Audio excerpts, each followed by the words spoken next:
Ses parents sont nés en France, puis ils sont repartis en Arménie avant de revenir en France. Lui ne cesse de faire des allers-retours entre les deux pays.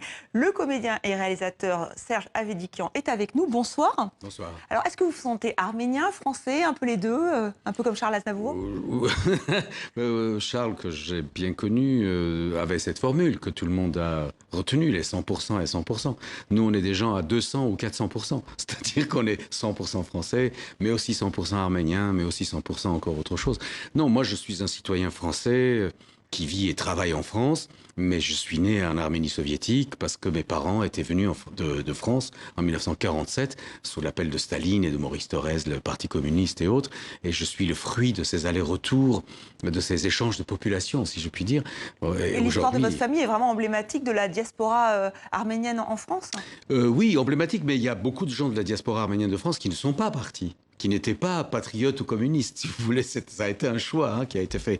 Non, on est revenu en France parce que je crois que mes parents ont toujours considéré que c'était la France, le pays d'accueil, et que l'Arménie était soviétique à l'époque. Et moi, j'y suis né, j'ai vécu mes 15 premières années, mais j'ai eu la chance que mes parents aient la lucidité de me mettre à la première école française de Yerevan en 1961. Donc, la francophonie date d'il y a longtemps en Arménie.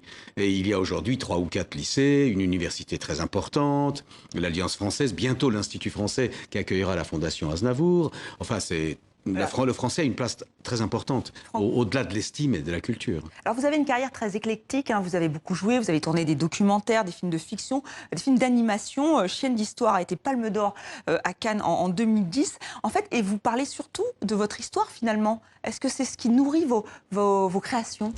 Vous savez, je pense que chez les artistes, nécessité fait loi d'une certaine façon. C'est-à-dire qu'on parle à travers nous. Ça ne veut pas dire qu'on veut rabâcher notre propre histoire. C'est pas égocentré. Mais c'est à travers notre histoire tout de même qu'on exprime l'humanité qui s'en dégage. Et je pense que les sujets que je choisis tournent autour de cette humanité-là. Oui, un mot de Chienne d'histoire qui parle d'un génocide.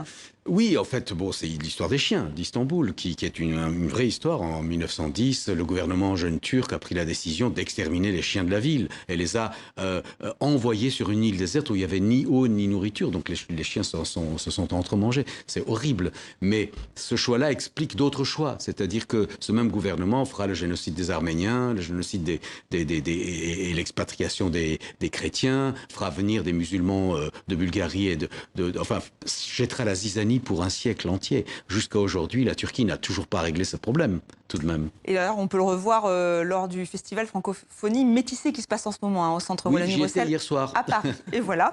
Alors, vous êtes à l'affiche de l'envol des cigognes et le dernier jour du jeûne de Simon Abkarian. C'est à voir au Théâtre du Soleil à Paris. Alors, qu'est-ce qui vous a séduit dans ce projet? Est-ce qu'il y a un peu une troupe, finalement, d'origine arménienne en France? Non, c'est pas une troupe d'origine arménienne. C'est Simon qui est d'origine arménienne et moi. Et il y a sa sœur aussi, Maral. Mais tous les autres sont des Français venus d'ailleurs et tout ça. Mais non, il y a une troupe, ça c'est sûr. C'est-à-dire qu'il y a une vraie envie, une famille absolument d'esprit, une vraie envie de partager et de raconter une fresque que Simon a écrite d'une façon fabuleuse, qui a 10 ans d'écart, raconte l'histoire d'une famille qui va rentrer, d'un quartier qui va rentrer dans la guerre.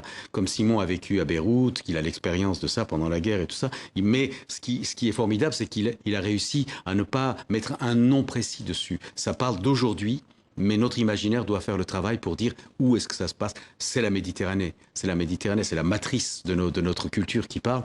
Et il m'a confié le rôle de Fado, qui est un personnage magnifique, haut en couleur, qui est le fou du quartier, mais qui aussi est le personnage lucide, qui leur dit la vérité. Et votre prochain projet, il est sur votre père, je crois, c'est ça? Oui, il y a ça, mais pas tout à fait. J'ai 2 longs métrages en mouvement en ce moment, dont l'un s'appellera Dernier round à Istanbul. Donc j'y reviens, mais c'est une histoire rocambolesque et c'est une histoire extraordinaire, inspirée du réel, d'Hugo Pratt d'ailleurs, qui commence à Addis Abeba, continue à Djibouti et se termine à Istanbul. Encore un très beau projet. C'est un thriller historique. Très bien, merci Serge Avedikian d'être venu sur le plateau de 64 minutes et on peut vous voir sur scène jusqu'au 14 octobre au Théâtre du Soleil. Vous l'avez dit. Voilà.